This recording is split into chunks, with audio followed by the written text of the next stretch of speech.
وہ محبت کے بہت دعوے کرتا تھا۔ میں اسے ہمیشہ کی طرح اگنور کرتی رہتی تھی۔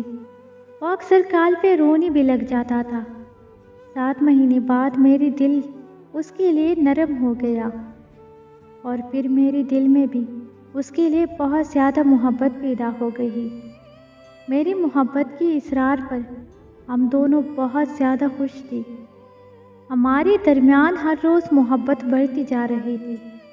مجھے اس پر ہر حد تک یقین ہو گیا تھا کہ وہ بس میرا ہی ہے۔ میں نے اپنی محبت کا سب کو بتا رکھا تھا۔ پھر ایک دن مجھے اس کی کال آئی۔ وہ کال ایک لڑکی کی تھی۔ وہ مجھے بولی کہ جس سے تم شادی کرنا چاہتی ہو وہ میرا شوہر ہے۔ ایک دم سے میری پاؤں تلے زمین نکل گئی۔ میں نے اسے بولا کہ پلیز آپ جھوٹ مت بولے، لیکن وہ رو ہی جا رہی تھی اور یہ کہہ رہی تھی کہ مجھے میری بیٹی کی قسم ہے کہ وہ میرا شوہر ہے۔ اس نے مجھے اس کی شادی کی کافی ساری تصویریں بھی بھیجی، اور وہ میری منتیں کرتی جا رہی تھی کہ میں تم سے گزارش کر رہی ہوں، اور ایک ماں بن کر گزارش کر رہی ہوں کہ میرا استقیلتا گھر مت اجاڑو، پلیز میری شادی شدہ زندگی تباہ مت کرو۔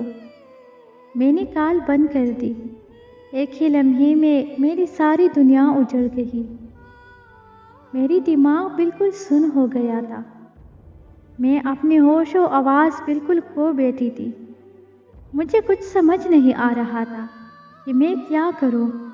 میری دل بھٹکنے کو آ رہا تھا۔ میں ایسا سوچ بھی نہیں سکتی تھی کہ وہ مجھے اس قدر دھوکہ دے سکتا ہے۔ اس کے بعد میں نے آج تک اس سے رابطہ نہیں کیا۔ اب تو مجھے محبت زندگی میں دوبارہ نہیں ہونی، نہ ہی اب کسی پر دوبارہ اعتبار ہونا ہے۔